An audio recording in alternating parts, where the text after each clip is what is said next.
ಜಮ್ಮು ಕಾಶ್ಮೀರದ ರಿಯಾಸಿ ಜಿಲ್ಲೆಯ ಚೀನಾಬ್ ನದಿ ಮೇಲೆ ಜಗತ್ತಿನ ಅತಿ ಎತ್ತರದ ಉಕ್ಕಿನ ಕಮಾನು ಚೀನಾಬ್ ರೈಲು ಸೇತುವೆ ನಿರ್ಮಾಣಗೊಂಡಿದ್ದು 2025ರ ಜನವರಿ ತಿಂಗಳಿನಲ್ಲಿ ಲೋಕಾರ್ಪಣೆಗೆ ಸಿದ್ಧಗೊಂಡಿದೆ. ಈ ಕುರಿತು ಇಲ್ಲಿದೆ ಒಂದು ವರದಿ.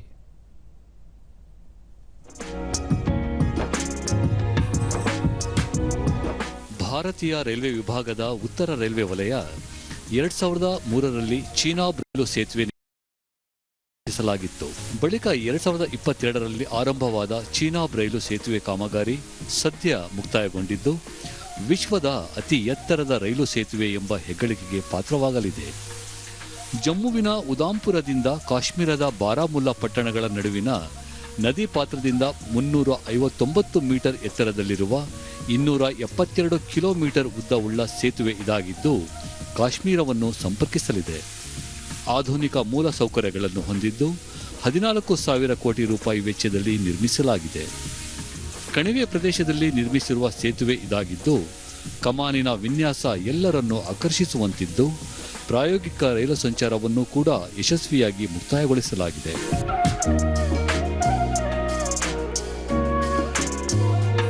ಕಾಶ್ಮೀರದ ತೋಟಗಾರಿಕೆ ಉತ್ಪನ್ನಗಳು, ಸರಕು ಸಾಮಗ್ರಿಗಳ ಸಾಗಣೆ, ಕಚ್ಚಾ ವಸ್ತುಗಳ ಆಮದು ರಫ್ತು ಸೇರಿದಂತೆ ಸಾರಿಗೆ ವ್ಯವಸ್ಥೆ ಕಲ್ಪಿಸುವುದರ ಜೊತೆಗೆ ಪ್ರವಾಸೋದ್ಯಮ ಅಭಿವೃದ್ಧಿಪಡಿಸುವುದು ಇದರ ಮತ್ತೊಂದು ಪ್ರಮುಖ ಉದ್ದೇಶವಾಗಿದೆ. ದೂರದರ್ಶನದೊಂದಿಗೆ ಕಾರ್ಮಿಕ ಅಶೋಕ್ ಕುಮಾರ್, ಈ ಯೋಜನೆಯಿಂದ ಸಾಕಷ್ಟು ಮಂದಿಗೆ ಉದ್ಯೋಗ ದೊರೆತಿದ್ದು ಜೀವನೋಪಾಯಕ್ಕೆ ಅನುಕೂಲವಾಗಿದೆ ಎಂದು ಸಂತಸ ವ್ಯಕ್ತಪಡಿಸಿದರು. बहुत अच्छा है, जहाँ की जब से ये प्रोजेक्ट वगैरह आए हैं हम लोगों को रोजगार मिला है. बहुत अच्छा काम है. बहुत देर से हमें 5-6 साल से हम यहाँ पे जॉब कर रहे हैं. बहुत अच्छा काम हो रहा है. बहुत अच्छा हुआ. हमें बहुत अच्छा फील हो रहा है कि बहुत अच्छा हमारे यहाँ की सुविधा बहुत अच्छी हुई है जी. ಮತ್ತೋರ್ವ ಕಾರ್ಮಿಕ ದಿಲೀಪ್ ಕುಮಾರ್, ಇದು ಸರ್ಕಾರದ ಮಹತ್ತರದ ಸಾಧನೆಯಾಗಿದ್ದು ಉತ್ತಮ ಕಾರ್ಯ ಎಂದರೆ ತಪ್ಪಾಗಲಾರದು ಎನ್ನುತ್ತಾರೆ. मैं जम्मू कश्मीर का नागरिक हूँ, तो ये ब्रिज बन के बहुत अच्छा लगा. बेरोजगार बहाल हो जाते हैं, मतलब बेरोजगार मिला और टूरिस्ट आएंगे जाएंगे. बहुत अच्छा लगा ये ब्रिज बना के.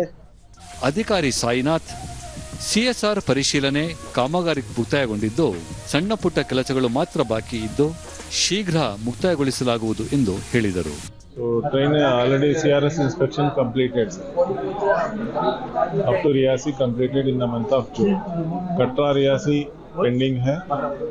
वो track linking complete हो गया. Next month likely CRS inspection will be done. After the trains will start. Konkan ರೈಲ್ವೆಯ ಯೋಜನಾಧಿಕಾರಿ ಆರ್ ಮಲ್ಲಿಕ್, ಸೇತುವೆ ನಿರ್ಮಾಣದ ವೇಳೆ ಸಾಕಷ್ಟು ಸವಾಲುಗಳನ್ನು ಎದುರಿಸಿದ್ದು ಈಗ ಸುಸಜ್ಜಿತ ಸೇತುವೆ ನಿರ್ಮಾಣಗೊಳ್ಳುತ್ತಿದೆ ಎಂದು ಅಭಿಪ್ರಾಯಪಟ್ಟರು. जब ज्वाइन करने के लिए जो टैपर है उसके अंदर से घुसाड़ के डालना है. So for that these are the challenges. How technical we are thinking it to matter of 2 months we will complete, but actually it takes time.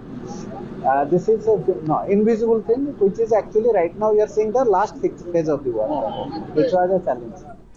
ಉತ್ತರ ವಲಯದ ಸಾರ್ವಜನಿಕ ಸಂಪರ್ಕಾಧಿಕಾರಿ ನಿಧಿ ಪಾಂಡೆ ಸಿಂಗ್, ಇದು ಸೇತುವೆ ಮಾತ್ರವಲ್ಲ, ಇದರಿಂದ ಸಣ್ಣ ಪುಟ್ಟ ವ್ಯಾಪಾರಿಗಳಿಗೆ ಸಾಕಷ್ಟು ಅನುಕೂಲವಾಗಲಿದ್ದು ಮುಂದಿನ ದಿನಗಳಲ್ಲಿ ಪ್ರವಾಸಿ ತಾಣವಾಗುವ ಎಲ್ಲ ಲಕ್ಷಣಗಳು ಕಂಡುಬರುತ್ತಿವೆ ಎಂದರು.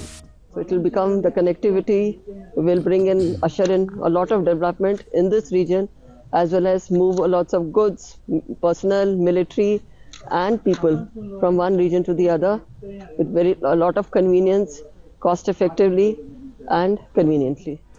ಸೇತುವೆ ಕಾಮಗಾರಿಯ ಉಸ್ತುವಾರಿ ಅಧಿಕಾರಿ ಸುಪ್ರತಿ ಮಂಡಲ್, ಬ್ರಿಡ್ಜ್ ಸುತ್ತಮುತ್ತ ಅಳವಡಿಸಿರುವ ಕೇಬಲ್ಗಳ ಸ್ಥಿತಿಗತಿ ಪರಿಶೀಲಿಸಲು ಪ್ರತ್ಯೇಕ ಸಿಬ್ಬಂದಿ ನೇಮಿಸಿದ್ದು ಯಾವುದೇ ಅಪಾಯದ ಮುನ್ಸೂಚನೆ ಕಂಡುಬಂದರೂ ತಕ್ಷಣ ದುರಸ್ತಿ ಮಾಡಲು ಕ್ರಮ ಕೈಗೊಳ್ಳಲಾಗುತ್ತಿದೆ ಎಂದು ಮಾಹಿತಿ ನೀಡಿದರು.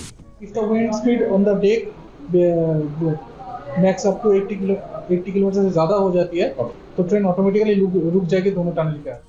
ಒಟ್ಟಾರೆ ಈ ಭಾಗದ ಬಹುದಿನಗಳ ಕನಸು ನನಸಾಗುತ್ತಿರುವುದು ಕಣಿವೆ ರಾಜ್ಯದ ಜನತೆಗೆ ಸಂತಸ ತರುವುದರಲ್ಲಿ ಅನುಮಾನವಿಲ್ಲ.